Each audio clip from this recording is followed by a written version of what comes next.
toujours rêveur de relations. Eternal Sunshine of the Spotless Mind parle du chaos de deux personnes évitantes craintives qui se mettent ensemble.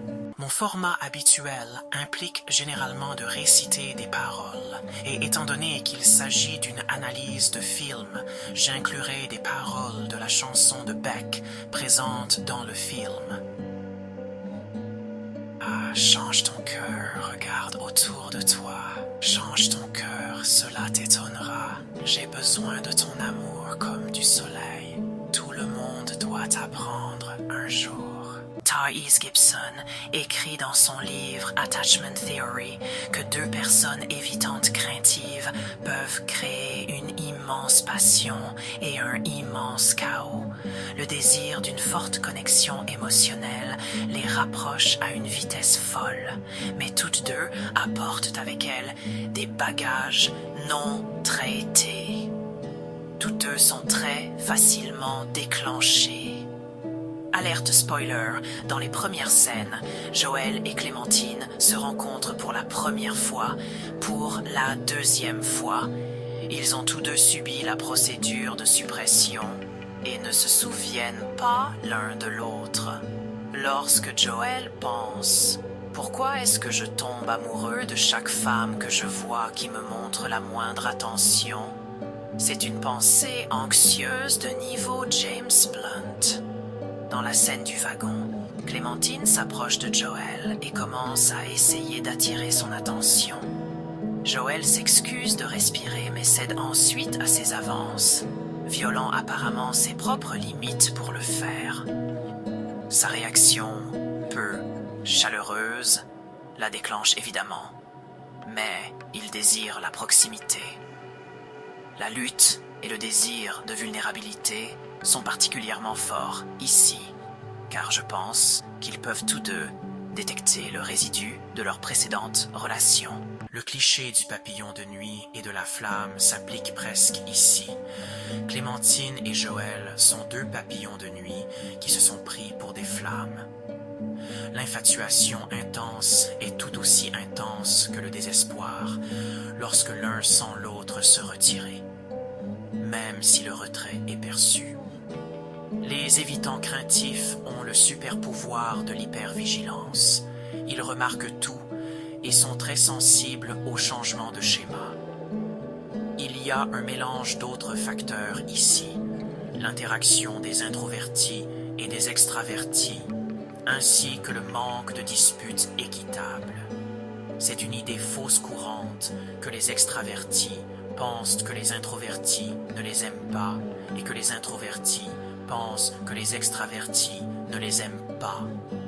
Joël semble vraiment introverti. Il résiste à initier la conversation, même après être tombé amoureux de quelqu'un qui lui a accordé de l'attention. Chaque fois qu'il est confronté à quelque chose qu'il dit, il se rétracte comme une tortue dans sa carapace. Cela lui donne également une qualité émotionnellement indisponible.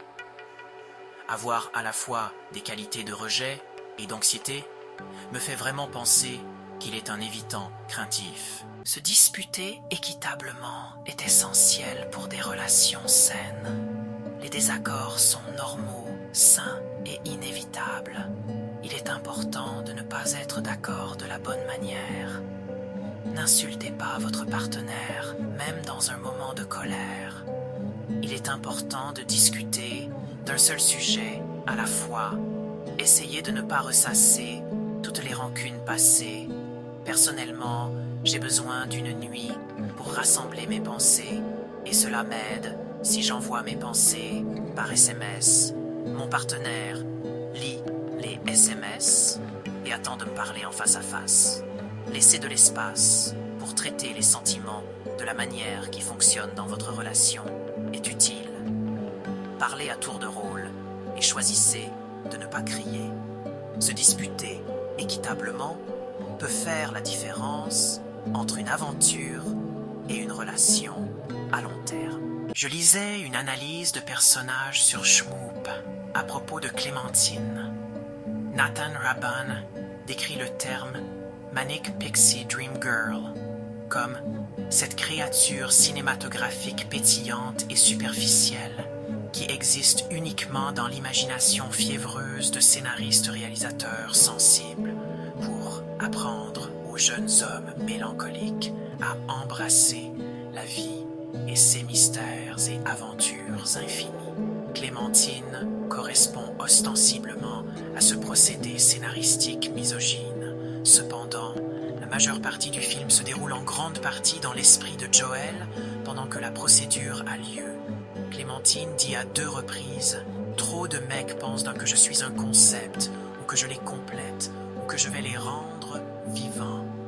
Mais je suis juste une fille foutue qui cherche sa propre tranquillité d'esprit.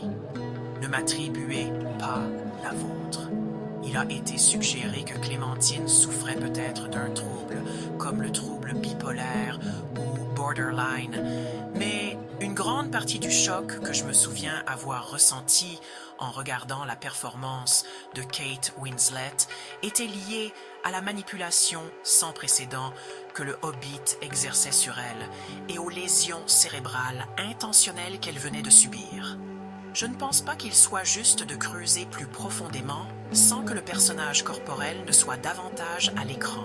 La recette d'un évitant craintif est une combinaison d'anxiété préoccupée et d'évitement dismissif. Les enfants qui deviennent craintifs sont souvent ignorés pendant de longues périodes, comme lorsque le jeune Joël était sous la table, mais ils reçoivent aussi occasionnellement leurs besoins émotionnels.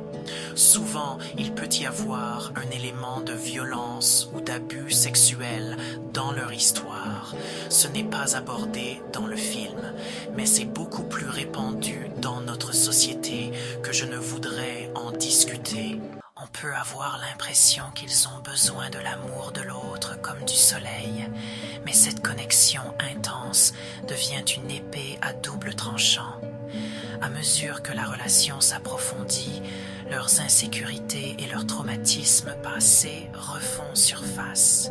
Les paroles expriment le désir d'amour et de connexion, le besoin désespéré de la chaleur et de la sécurité qu'ils représentent, symbolisés par l'énergie vitale du soleil. Les paroles évoquent la lutte interne à laquelle les évitants craintifs sont confrontés. Le désir de changer leur cœur et de s'ouvrir à l'amour, tout en craignant simultanément la douleur et la déception potentielle qui accompagnent l'exposition émotionnelle. Cette danse chaotique se manifeste souvent par un cycle d'approche et d'évitement, créant une dynamique relationnelle turbulente et imprévisible. L'apprentissage est la solution. Plus nous nous surprenons dans nos sentiments et disséquons les raisons de ces sentiments, plus nous avons l'opportunité de déprogrammer les réponses de notre système nerveux à la vulnérabilité.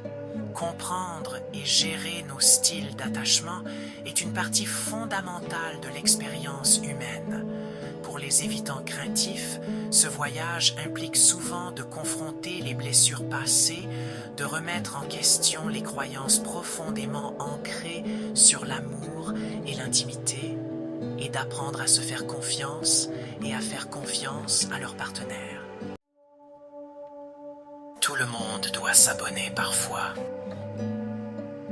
J'ai besoin de vos likes comme du soleil. Veuillez partager.